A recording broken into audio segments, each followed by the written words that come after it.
sidewalks and streets where once there were fields.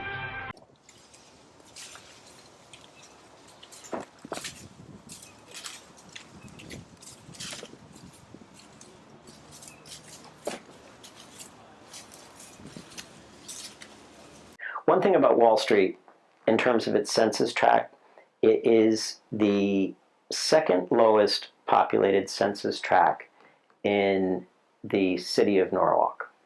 And it loses the first status to a census tract out in Silvermine, which is the most rural aspect of our community. Within a single generation, we have learned a hard lesson, that the land is a limited resource. Just as the air can be polluted, water supplies wasted, so our land can be dissipated and despoiled by factories, shopping centers, highways, housing developments, and more housing developments. While Wall Street is the heart of our downtown.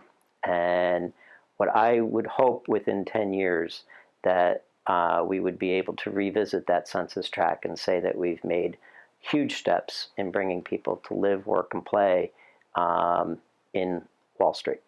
The head of the harbor, which is, I would consider a relatively modest project, 60 units. This is my 10th year that I'm attempting to get that approved. So 10 years is far too long for any redevelopment project to take on the entitlement process.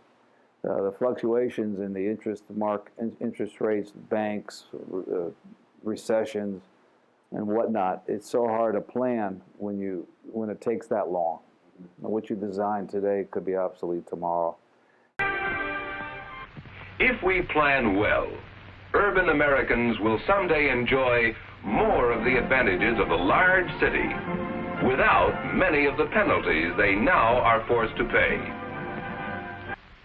Politically, metropolitan areas often straddle state and county boundaries. Included in these areas are many small political units, cities, villages, townships. There's overlapping, duplication, and conflict in government functions of these various units as regards highways, schools, water supply, and taxes. We got real excited about the big store coming to town. We almost like rolled up the carpet one night and Wall Street was empty. And that's how it really was. I mean, it was here today, gone tomorrow. You know, we had a busy Wall Street and a dead Washington Street, and then we flipped it to a busy Washington Street and a dead Wall Street.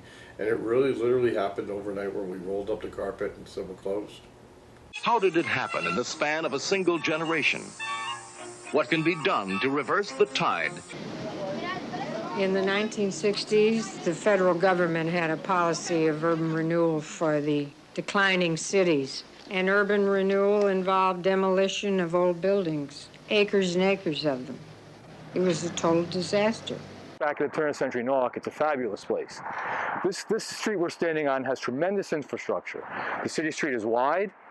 It's enabled to it can carry carriages, people, sidewalks. Everything has a generous amount of space given to allow commerce and social activities to function perfectly. And we have that for a great deal of time. We lose that by the time we get to 1950. 65 flood, you know, things changed, 1950 shopping centers, suburbanization. So the city of Norwalk tends to die a bit. The area never really recovered from the flood for, in my opinion, a number of reasons. If you look at aerial photographs of this part of town before the flood, it looks like a European city. There were buildings built that you couldn't even see the river north of the bridge. Cities all over the world maximize their waterfront access. And for whatever reason, here in downtown Norwalk, we haven't done that. So we allow the vines to grow in, we allow the trees to grow in, and we don't say, gee, wouldn't it be nice? Public access to the waterfront and maintaining it so you can actually see the waterfront. It's a beautiful river. Some of the best cities in the world are known for their rivers that run right through the middle of their downtowns. New York, Washington, Chicago, Philadelphia. In 1913, the legislature finally forced these different entities to combine and consolidated it into the city of Norwalk that we have today. And in that era, both Washington Street in South Norwalk and Main Street were major shopping districts. It's time to toast the rebirth of South Norwalk.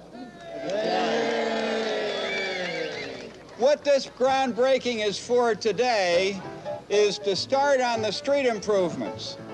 We're going to be replacing the sidewalks, the roadway, the street lights. That will be a very clear and visible sign to private investors and prospective tenants that we mean business here. Let him go!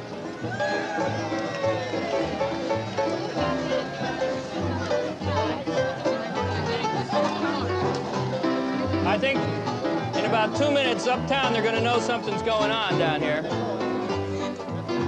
Wall Street was definitely the Fifth Avenue of Norwalk at the time.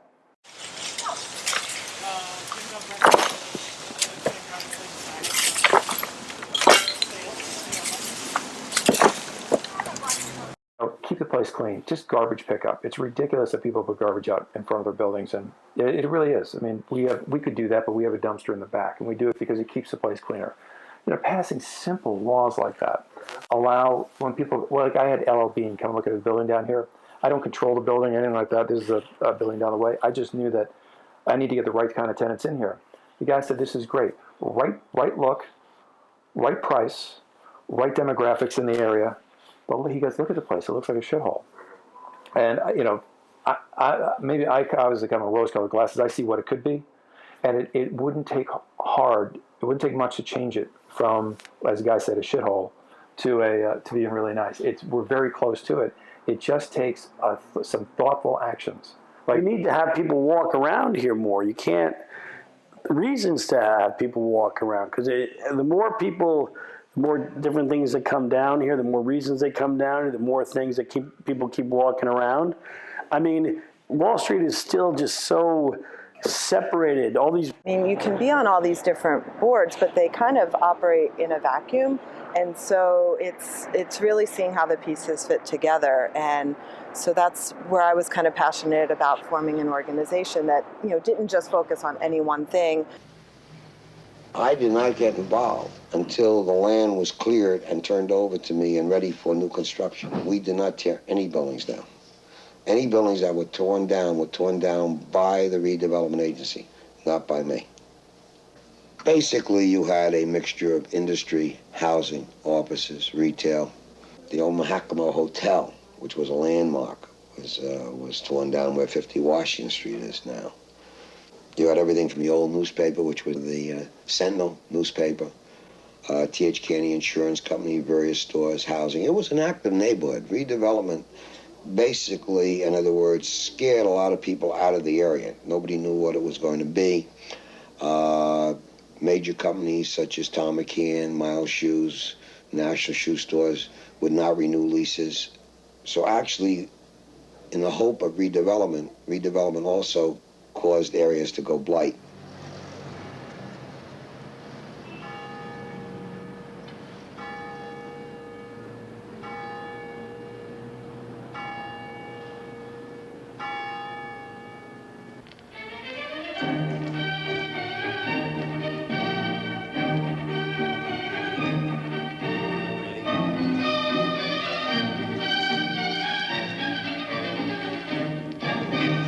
I think I heard about Norwalk 2.0 in one of the Jackie,